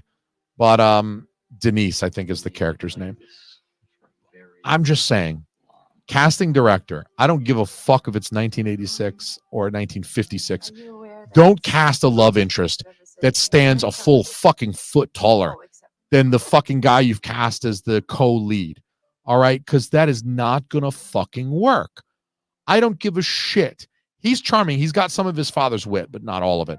And he's definitely in line to pick up his father's dough.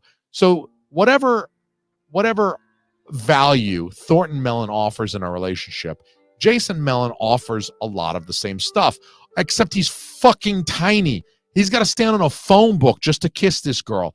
I don't give a shit. I mean, I'm sorry if you're a short guy and you're out there and you're like, I'm getting hated on by all these women. I can't get girls to date me because I'm short. I'm very, very sorry for you if that's the case, because it is very difficult being a shorter guy. You know, being like 5'4" and a grown adult man, it's very difficult unless you're Tom Cruise. What I'm saying is that, you know, you got to go after the short girls. But if you're a woman, I mean, put yourself in a woman's shoes. Do you really want to be smooching a dude who's so much smaller? Are you going to be attracted to a guy that you can physically dominate? You know what I mean? I think that if you're a taller woman, you want to date a taller guy. If you're a shorter guy, date a shorter girl. That's all there is to it. But if you're a casting director of this film, what you really need to fucking do is, I'm guessing Keith Gordon got cast first as Jason Mellon, and then Denise was cast after. You fucking get Jason's height. Get Keith Gordon's height. Write it the fuck down. If he lies to you, shave some inches off of it. Round it down. Then use that height when you're casting the female love interest. Don't fucking have her standing 8 inches taller than him, because of all of the shit in this movie that fucks my suspension of disbelief, it's that. It's not Oingo Boingo playing at a converted dorm. It's not the cops bringing beer instead of arresting everybody. It's not him paying his way into college, because I'm sure that happens every fucking day. It's the beautiful girl that's 8 inches taller than the fucking schlubby looking dude with a nasally voice falling in love with him and making out with him. It's like a little brother. Into that good night. So here, Thornton finds his confidence to, to get through the exam. I think he was worn out by answering the business instructor's questions. And honestly, once you're through with the business instructor, the business professor is the one who had the beef. Everybody else is very cool with Thornton Mellon here, and they're not looking to bust his fucking balls. The business professor is. If you pass his section, the guy who's got it out for you, you manage to pass his section, it's downhill for the rest of the way, because everybody else is just going to give you, they're going to have gimme questions. They're just easy for you. Like, this is a gimme question, because she says, do you remember this? And then what does it mean to you? She doesn't even ask him to recite this. He recites it because he can, and he's trying to swing his dick a little bit here. She didn't ask him to recite it. She asked him if he remembered it. Rage against the dying of the light. And then she asked, what does it mean to you? It means I don't take shit from no one. And he gives a non-answer. Like, he doesn't actually deconstruct what any of it means. He says, it means I don't take no shit from no one. And if that's your answer, at least tell me why that poem means I don't take any shit. Where do I connect? What verbiage of the poem, what imagery of the poem connects to me and says, I don't take no shit from no one? Because that's what this poem is saying to me. At least connect your interpretation back to the work. But she gives it to him. She says, good, you don't take no shit from no one. And that is not an answer at all, but we're accepting it. That just goes to show you that he really didn't need that instant to find his. He already answered the one question in 27 parts, successfully, from the business professor who had it out for him, who was really going to make him dot his I's and cross his T's, and was not going to let him off on a technicality or anything like that. So, he's staying in school. He's determined to stay in school. I think for the first time, he's experienced that he can remember, and put to use some type of like scholastic book learning.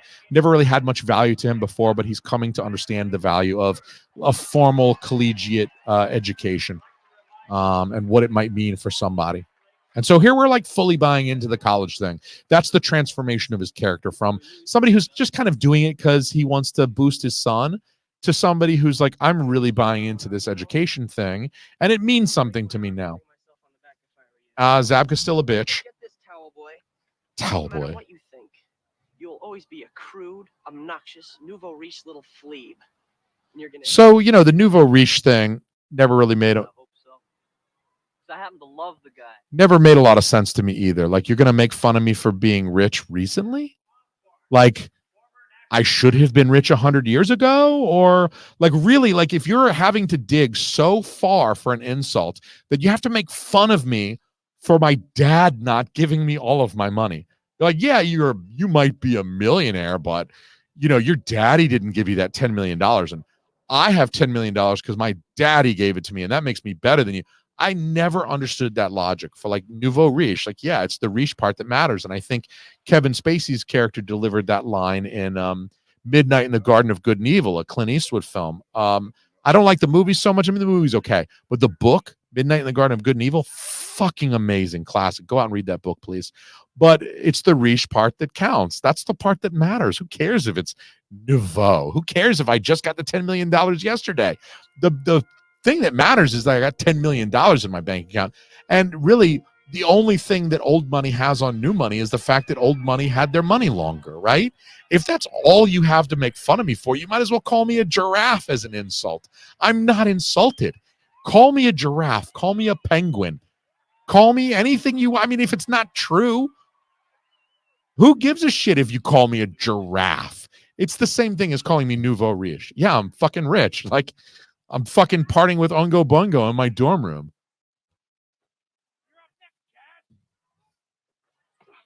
This is a good line from I have got a really bad Jason cramp. Mellon here. I've been having really bad cramps all week. It's probably menstrual. There you go. Screw you, Melon. If somebody says they've been having bad cramps all week and you don't respond with, it must be menstrual, you're missing a golden opportunity. I want you all who have watched or listened to this commentary, please go forth from this program today and wait, bide your time. But someone someday nearby you within your earshot will say, I've been having bad cramps lately or all week or the past couple days. And you'll be able to look them in the eye and say, it's probably menstrual. And bonus points if they don't have uterus. If they do have a uterus, they're probably going to be pretty offended by that. So, maybe bonus points for that too. Drop that shit on your wife and then fucking text me and I'll send you $1,000. If you can videotape yourself, you can like prove that you dropped that line on your wife and it wasn't set up and she's legitimately offended, I will PayPal you $1,000 because that is fucking awesome if you drop that line on your wife, right? And she's like, fuck you, and starts slamming the door. That would be fucking awesome, and it's definitely worth $1,000 of my dollars that I will send to you if you can just piss your wife off that badly for my amusement and entertainment. You'll have to release the clip to me too. I'll have to play it on a video and a podcast, but if you're willing to release that, I will compensate you $1,000 for that. Definitely tell her she's being menstrual, because there's nothing a wife loves more than having any emotion that's inconvenient to you blamed on her biology as a woman who menstruates. Yes, fucking definitely do that. That will piss her the fuck off. I love it. So, here the Diane Turner character, the Dr. Turner character is here to watch the dive. I mean, all of these characters who are close to Rodney Dangerfield have taken an interest in the dive team, right? Because Rodney Dangerfield is a former Thornton Mellon, the character, is a former diver, and it's a value to him. So he brings these people in. Even Derek Lutz, who was helping to cheat, by doing the sound and flashing the light. It's kind of taking a page from Thornton Mellon's playbook. I mean, Thornton Mellon is not. He's not like averse to cheating. I mean, he obviously cheated. He outsourced his homework to other people, and we call that cheating in academics because he paid someone else to do it. and he did not do the work. And he's taking credit for it as if it were his own by submitting it as his own work. And so, there is a duplicity there where, as a student, it's announced on day one, it's written in the syllabus, that you are not allowed to submit someone else's work. All of the work that you are submitting, by submitting it, you are attesting that it is yours. There's no caveat that it belongs to someone else. So by turning in work that he bought as his own work, he is committing an academic fraud that in most cases you don't get to take a test. But the only reason he got to take a test and wasn't kicked out immediately is because he lied to the president when the president said, well, is it your work? Because he really wants to keep him in, right? The president wants to keep getting his money. There was Lou was fucking holding hands with that fucking girl. Rewind it. I won't do it now because it'll ruin the timing with anybody watching this on Blu-ray. But he was holding hands with that young girl as they were running up. Like, why were you holding hands with the young girl that you met in the bar a couple weeks ago? That's fucking weird. Unless you're fucking, which is also weird, but not illegal, but still fucking weird. So he learns that he passed. This is like, good end of the movie stuff. We've gotten through the climax, and our beloved characters, our Mellon father and son, are winners. And he agrees that this is weird. Like, freshmen don't usually give speeches at graduations. It's a weird graduation too, because his son's not graduating. He's not graduating. He just finished his first semester. Maybe he just finished his first year. Like, this might be a flash forward, because I believe everything that we've just seen was the fall semester. You can tell at the beginning of the film when you see the leaves on the trees, they're quite clearly in that like changeover, late September, early October. At the beginning of the film, it's clearly meant to be the beginning of the fall semester. They tell us that with the leaves. Also, they probably shot those outdoor shots in the fall. It is what it is. Here, it doesn't appear to be fall, although maybe the trees behind him are evergreens or whatever.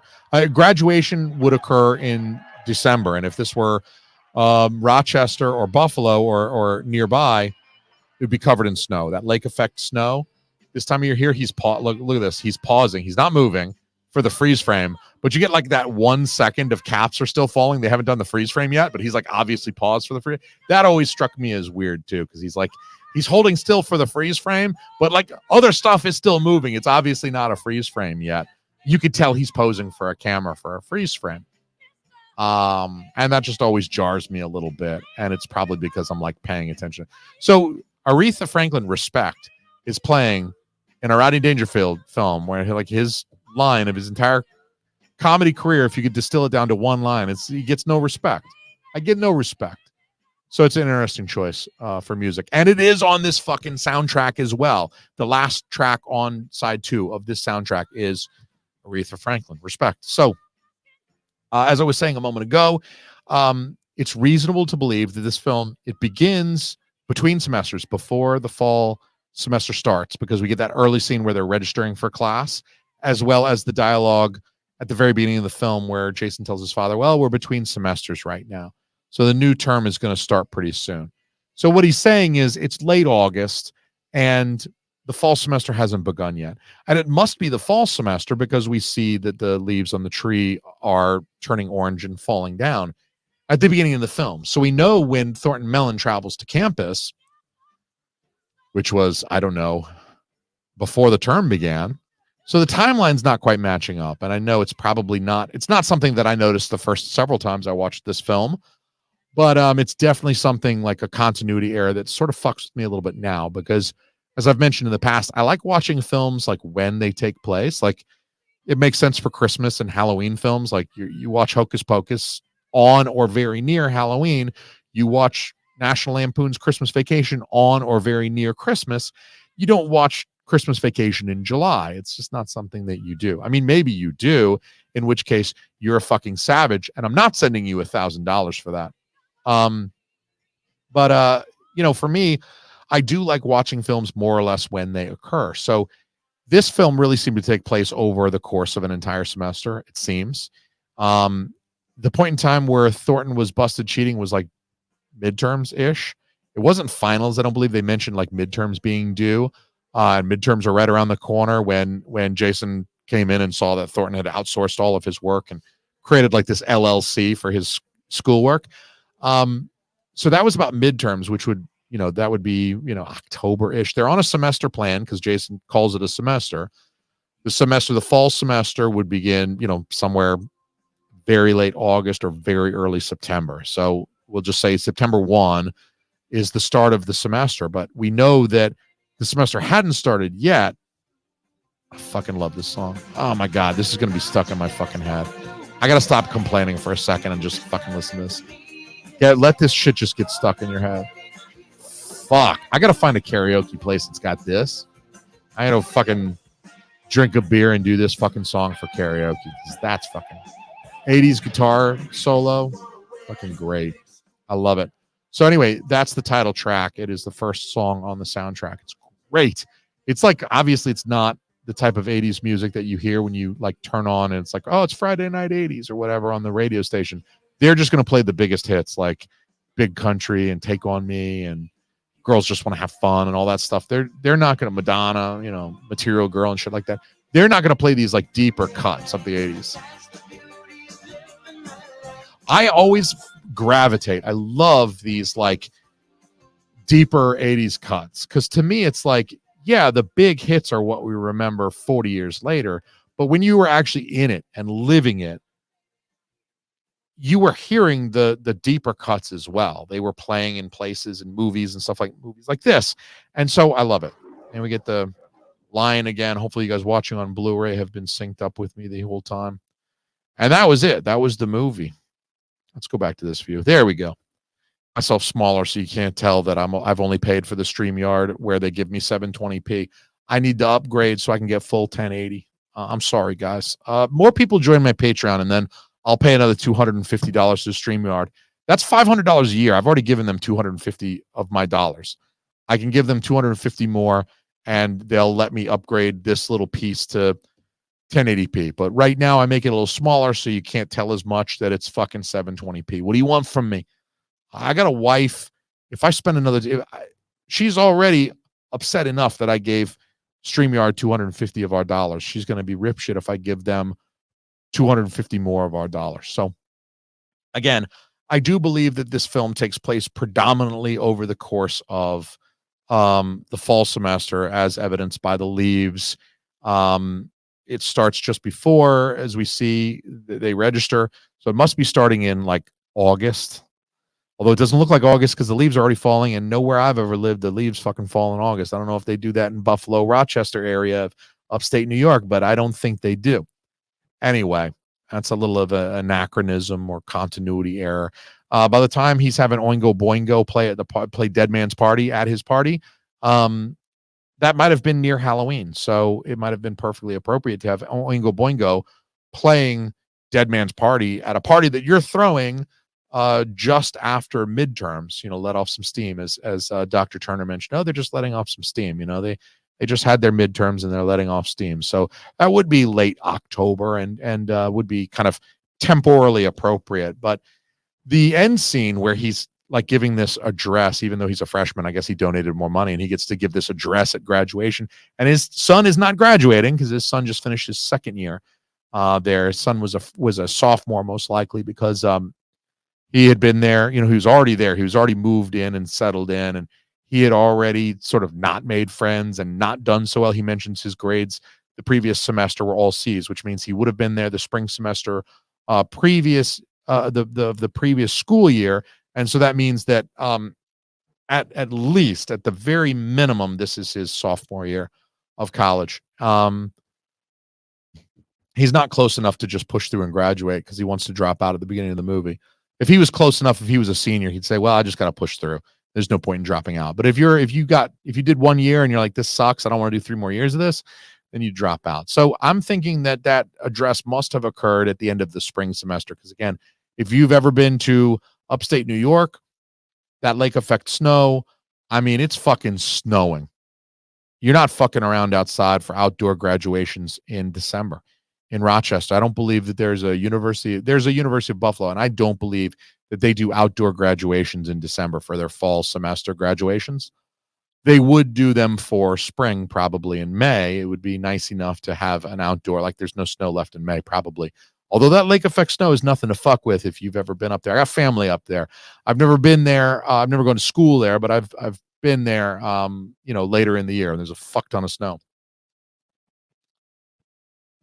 And so, small anachronism. That was probably one of the California schools they were using for the graduation scene. But of course, you want the graduation scene to be sunny. But they didn't do anything to communicate that it was like at the end of the spring semester, like, a semester goes by. They can't show us another montage. This is the tail end of the film. We're already spent. It's time to clean up, have a sandwich, and a nap. You know what I mean? The coitus is over. We've blown our wad once we've reached that climax of the film. So anyway, thank you guys for watching along the film with me. It's fun to do these commentaries. I hope that you guys are enjoying them somewhat too. I think maybe having this cover over the film on YouTube is probably less enjoyable. So the people watching along on Patreon are probably having a little bit more fun because you can actually see the movie that I'm talking about as I'm talking about it. So I want to encourage you guys to please become a patron so that you can go enjoy those materials over there. But if you don't, pop the Blu-ray on, watch it yourself while you listen to this. Put it on your speaker or whatever, and turn the volume down on your TV and listen to this while you watch the Blu-ray. That's an option too. But I do appreciate you guys for watching. Appreciate you guys for hanging out. I'll be back with more. I want to do back to school now, like in September, because I've just started my semester back again, and it's timely, it's topical, it's very much on my mind, like getting back into the routine of school after having the summer off and not really thinking much about school. I'm now back in my graduate student routine, and so this film always comes to the forefront of my mind, and I always look wistfully at this film and I wish college was really like that. It's not like that. It's not like that as a young person. It's especially not like that as an older person, because like I got kids, I got a full-time job. Like I'm not having fun when I'm not in class. I'm changing diapers, I'm feeding children or bathing them, and on occasion I'm live streaming a commentary for a film. So I appreciate you guys who have watched thus far, whether you watched it live or you caught it on Patreon. I love you. Become a patron. In addition to getting the video, I'll post the digital files of the soundtrack as attachments to the post on Patreon. That way you can enjoy the music as well. And I'll catch you guys next month for the next one. I don't know. It's going to be October, so we're going to rip into some fucking Halloween movies. I haven't decided what I'm going to do, but maybe we'll do a couple of Halloween movies in October. In the meantime, stay well, be easy, don't cheat on your tests, and everybody, say hi to my nieces. Deuces, motherfuckers.